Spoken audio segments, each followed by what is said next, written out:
Okay, so I segued by wanting to take advantage of the fact that you worked in development for a little bit, for a little while to sort of get that great definition, that great explanation of what development is.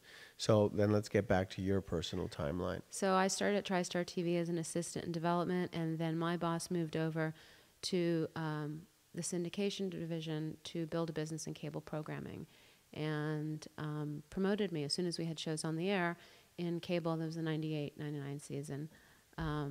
He promoted me and made me a manager of current programming. And it was back in the day when there wasn't a lot of programming on cable, and cable was sort of the stepchild to broadcast. It was still the must-see TV era. And, you know, cable was like Pacific Blue. It wasn't, you know, it wasn't sassy, sexy, Breaking Bad. And this was before The Sopranos. It was before Sex and the City. It was, you know, sort of before cable broke out as a, you know, the place to be for television, which is kind of what it is now. I don't want to take us too far off course, but I want to ask a question. Is that because cable didn't have legitimacy, and so... I mean, you know, so is it cable didn't have the money to spend on programming, so their programming wasn't as up to par. Right. And then as it started to grow, and they were able to spend a little bit more money, and they also sort of relaxed they had different criteria than the broadcasters. FX is a perfect example, because when we did The Shield, well, I shouldn't say it was Fox TV Studios developed The Shield, sold it to FX, and then needed a production partner. They needed someone to help with the financing and needed someone to carry the international distribution. So they came to Sony to have us partner with Fox TV Studios, and it was a really great partnership. I mean, at least from my perspective, I had a lot of fun working on that show, and everybody was really great. I was not the day-to-day with the network on that show because Fox TV Studios was, but you know, I ended up building a really great relationship with Sean Ryan as a result of that show, and it's a fantastic show to be a part of. I'm sorry, you ended up building a great relationship with Sean Ryan, who's the creator of the show. Okay.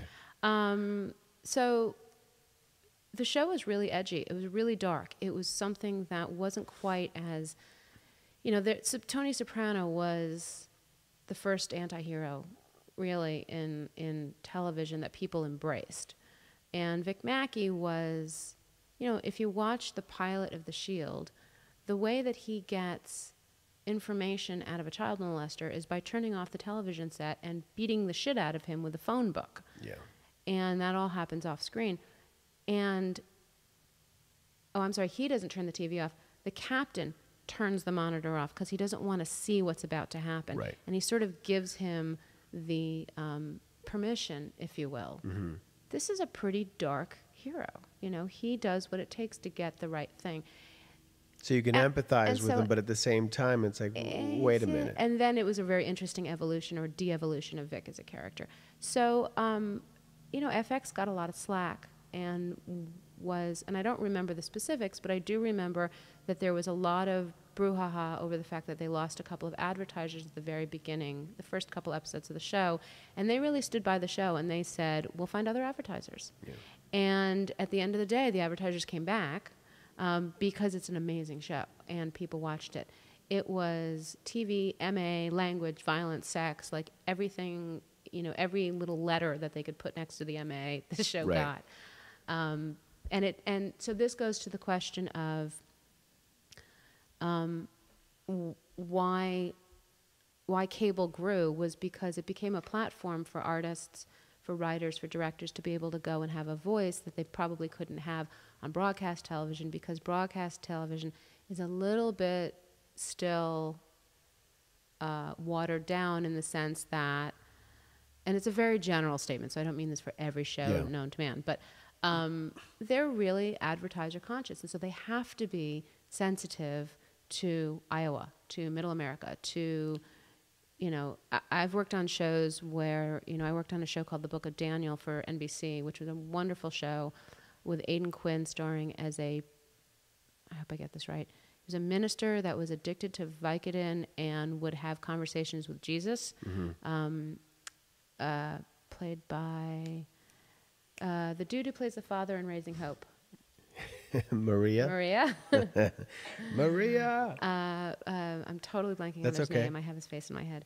And the Christian right shut the show down. They basically put so much pressure on the network that the network canceled the show. Because the myth was too powerful? Because that they here was a considered minister that, right. who was addicted to Vicodin, who was having hallucinations and talking to Jesus, who had a gay son, who had a promiscuous daughter.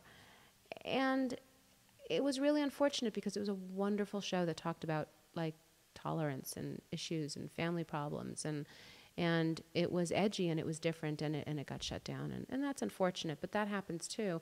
And a show like that I think might have had a better chance in a cable arena because they would have perhaps been a little bit warmer to... Now, why is there more leeway in cable? I mean, okay, but I guess we have to understand a little bit historically that you said it, that cable at one point was sort of like the, what was it that you called it? It was more like the 700 Club. It was, it was...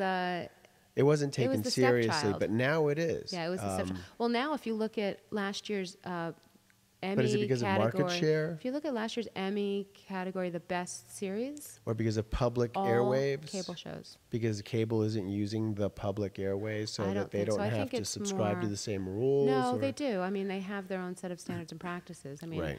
It's different. I think it has a lot to do more with advertisers, and they're not.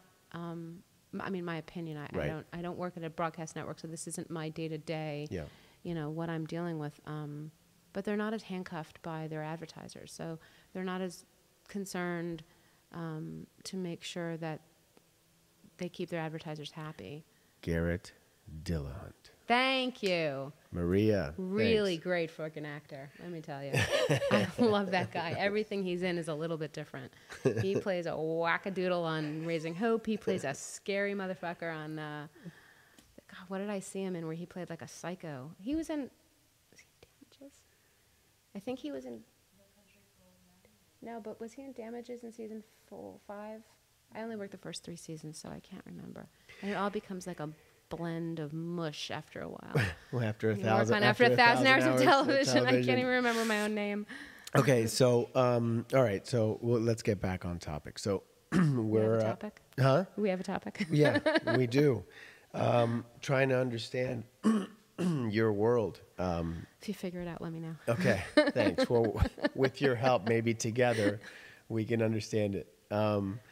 So, all right. So we covered what development is from your perspective, and a little bit about what the difference is between network and cable, and how that really the line is becoming more blurred now because of the quality of content that has been